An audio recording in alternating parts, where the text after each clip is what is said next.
大家好，今日又繼續同大家分享中山遊啦。今日咧就去假日廣場2樓嘅來龍宴飲茶。來龍宴咧係以龍嘅文化為主題，所以喺店裏邊不同位置都可以見到一啲有關龍嘅收藏品。我哋又睇下張點心紙先啦。呢度除咗茶位費之外，仲會收服務費嘅。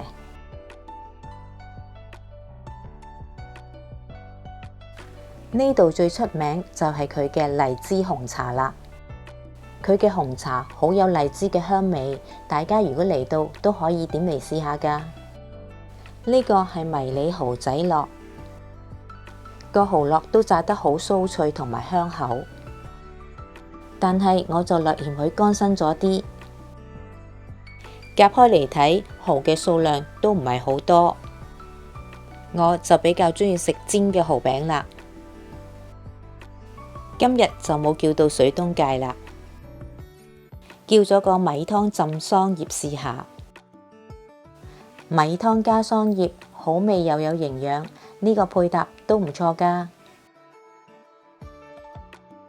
呢個三絲炒生麵都炒得好有鑊氣㗎，仲配埋辣醬俾你添。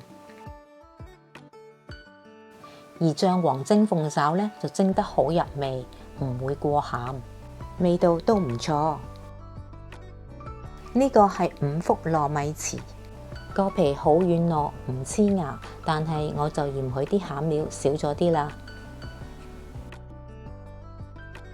飲完茶就落咗1樓嘅假日廣場行下。如果大家行厭咗大型嘅商場，都可以嚟呢個商場行下，可能俾到你唔同嘅感覺㗎。遠遠見到嘅呢個兵馬俑就係用輪胎上咗色改造而成嘅。都有好多人同佢打卡影相㗎。行前啲仲有個相片展覽，係關於中山舊城區街頭巷尾嘅一啲傳統老店嘅相片介紹。唔知大家有冇見過、經過，甚至幫襯過佢哋呢？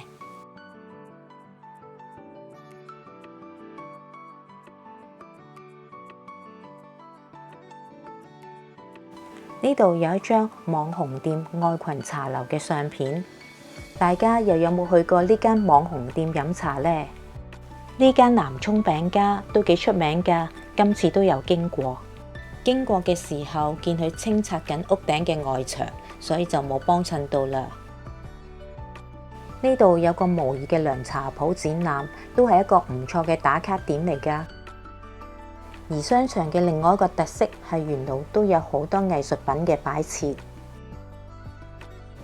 每個嘅擺設下邊都有描述或者一啲有趣嘅字句。場內都見到有好多可以影相嘅靚位，而呢幅牆都好得意，原來可以玩嘅。呢度仲有個迷你水族館添。呢個商場沿路都有好多凳，行到攰咗可以隨時坐低休息下㗎。唔想坐普通嘅凳，可以試下坐呢啲不倒翁凳啊。商場嘅地下都有好多餐廳同埋時裝店，不如我哋又逛個圈啦。有啲餐廳嘅裝修都好有特色嘅，好似呢間河房餐廳。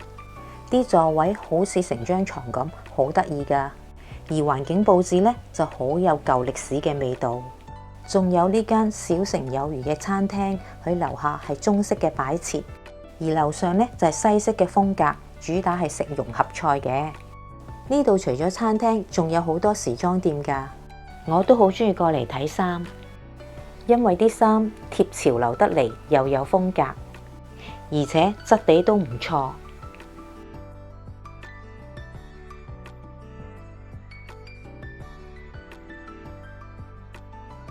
唔知大家有冇試過喺別墅食飯呢？呢間位於中山東區嘅粵菜餐廳，係一間由別墅改建而成嘅餐廳嚟嘅。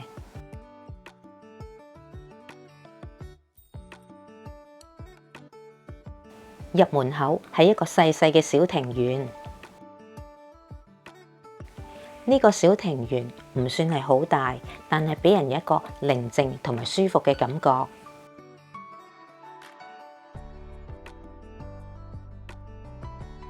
推開玻璃門，原來呢度仲有一個細細嘅包廂。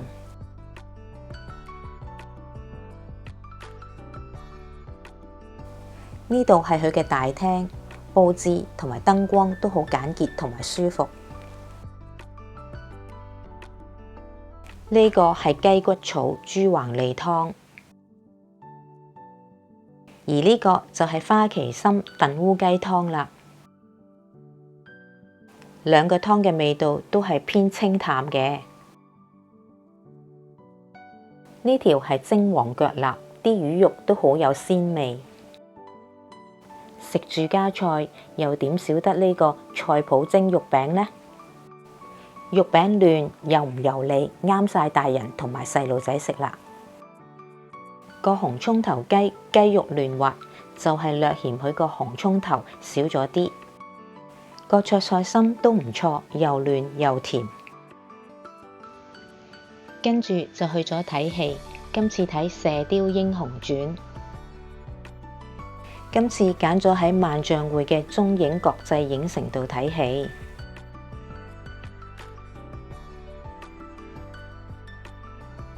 今日又試下嚟呢間福滿樓度飲茶。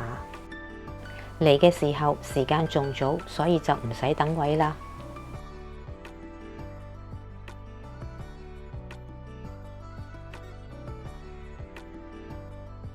點咗個鹹水角，呢個係滑蛋蔬菜腸粉，仲有個醬黃鳳爪。呢個係小欖蒸粉果。呢間啲點心味道都唔錯。嚟到中山都想體驗下剪頭髮，所以就揀咗萬象匯商場嘅呢間畫間試下。呢間嘅服務都唔錯，無論洗頭同埋剪頭髮都好有心機，剪完都覺得好滿意。剪完頭髮就落去地下商場嘅天好咖啡飲返杯咖啡先。呢度嘅環境又靜又闊落，坐得好舒服。佢嘅咖啡都唔錯㗎，我仲叫多個蛋餅添。今日就揀咗朝頭早嚟行呢條孫文西路步行街，因為呢個時間人流少，可以慢慢行。沿路都有好多有特色嘅騎樓建築。其實騎樓嘅建築都幾好啊，唔怕太陽曬，又唔驚俾雨淋。呢條街有100年嘅歷史，翻新咗之後都有好多打卡位，都好值得嚟行下㗎。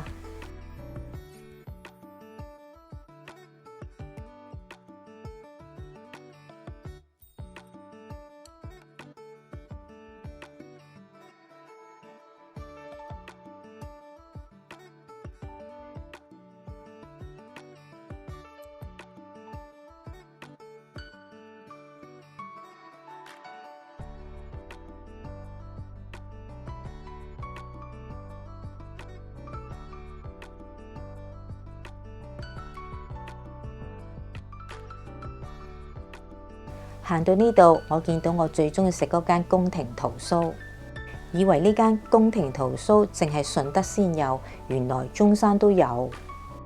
呢度有個盛事起源同埋盛事排序嘅牌，大家有興趣嚟到都可以睇下喎。其他賣嘅物品都同順德嗰間差唔多。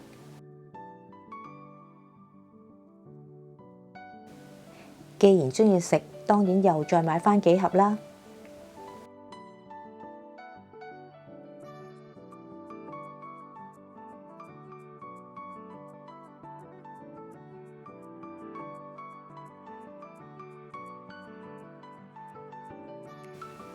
行到去孫文中路，就會見到中山紀念圖書館嘅呢個牌坊。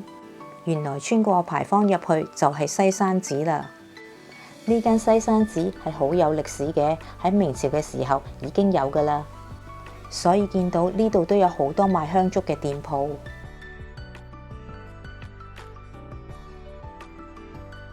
今日就嚟呢間人氣小店上癮試下佢嘅辣沙。聽講嚟呢間食經常要排隊等位嘅，好彩今日早咗嚟，唔使排隊。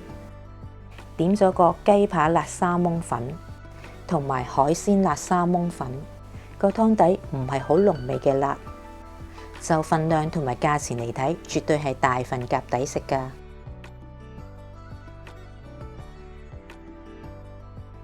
喺內地最方便就係叫外賣啦，叫咗2個蛋糕做甜品。